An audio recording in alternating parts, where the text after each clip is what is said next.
சீரியல்களின் full எபிசோடுகளை Sun டிவியில் ஒளிபரப்பான உடனே எக்ஸ்க்ளூசிவாக சன் நெக்ஸ்டில் மட்டும் ஃப்ரீயா பாருங்கள். நான் எங்க அம்மா முன்னாடி வச்சுக்கிட்டே சொல்றேன், நான் சொன்ன அத்தனையும் உண்மை.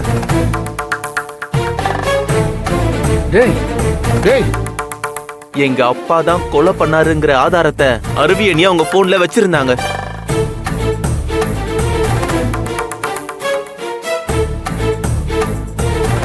எங்க அப்பா அம்மா தான் என்ன பிளாக்மெயில் பண்ணி திரும்பவும் போனை என்கிட்ட இருந்து வாங்கி எரிச்சிட்டாங்க. அப்போ எங்க அம்மா வந்து பக்கத்துல இருந்தாங்க.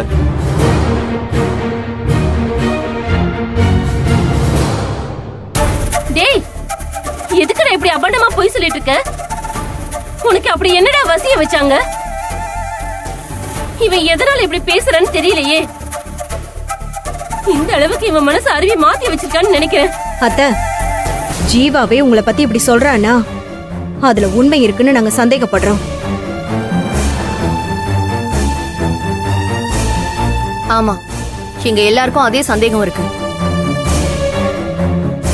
அதனால ஜீவா சொன்னது உண்மை இல்லைன்னு நீங்க தான் நிரூபிக்கணும். இல்லைன்னா நாங்க உங்களை அப்படிதான் பாப்போம்.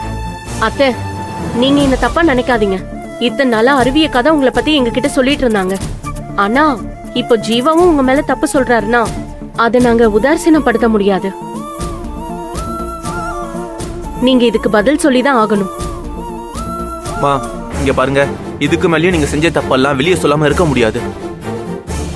அதனால தயவு செஞ்சு உண்மையை ஒத்துக்கோங்கம்மா. அப்பா இதுக்கு சண்முகம் அம்மாவை கொலை பண்ணாருன்னு சொல்லுங்க. அவர் பண்ண தப்புக்கு அவருக்கு தண்டனை கிடைச்சே ஆகணும்.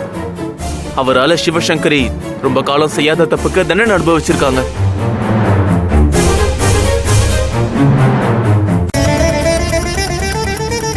அவங்களுக்கு நியாயம் கிடைச்சாகணுமா? இங்க பாருங்க, அவங்க குற்றவாளி இல்லைன்னு சொல்லிட்டு இங்க இருக்க எல்லாருமே அவங்களை ஏத்துக்கணும். இதுக்கெல்லாம் ஒரே வழி, நீங்க வாயை திறந்து குற்றத்தை ஒத்துக்கிறது மட்டும்தான். நீங்க செஞ்சதெல்லாம் பாவமா? அதை ஏன் நீங்க இன்னும் உணராம இருக்கீங்க? ஆனா என்னால இதெல்லாம் சகிச்சுட்டு இருக்க முடியலமா. பாருங்க, அப்பா அம்மா செஞ்ச பாவம் பிள்ளைங்களை தான் பாதிக்கும்னு சொல்லுவாங்க.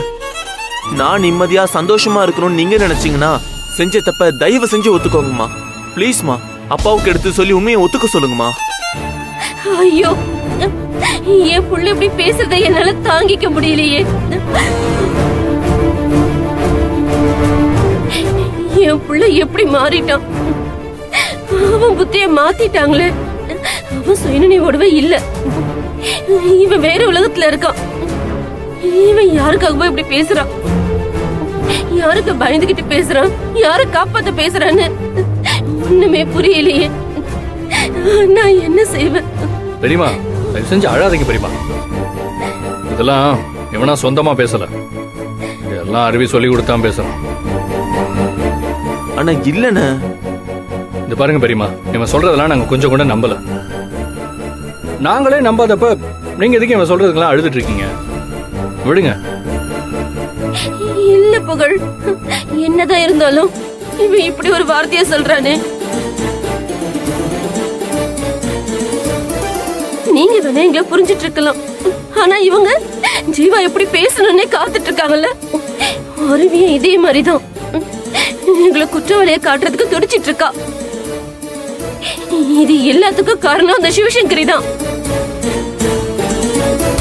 ஆனா இவங்களுக்கு இதெல்லாம் தெரியலையே. எல்லாரும் அந்த சிவசங்கரியை நம்பிட்டு இருக்காங்களே. நான் என்னப்பா பண்ணுவேன்? இவ்வளவு நாள் எந்த கெட்ட பேரும் இல்லாம கௌரவமா வாழ்ந்துட்டோம். இப்ப இவ்வளவு பெரிய ஒரு கெட்ட பேர் வந்துடுச்சு. அதை நாங்க எப்படி சரி பண்ண போறோம்? இங்க பாருங்க பெரியம்மா, நீங்க நினைக்கிற மாதிரி உங்களுக்கு எந்த கெட்ட பேரும் வராது. இவங்க 4 பேரும் உங்களை தப்பா பேசிட்டா அது உண்மையாயிடுமா? நாங்க நம்புவோமா இல்ல சட்டம் தான் அதை நம்புமா? பெரியம்மா, ஜீவா சொல்றதுல நீங்க பெருசா எடுத்துக்காதீங்க. இவன் இந்த மாதிரி தப்பா பேசி உங்க பேரை கெடுத்துட கூட தான் நான் உங்களை நேர்ல கூப்பிட்டோம். மாமா, அப்படி சொல்லி ஜீவா சொல்றத அலட்சியப்படுத்தாதீங்க.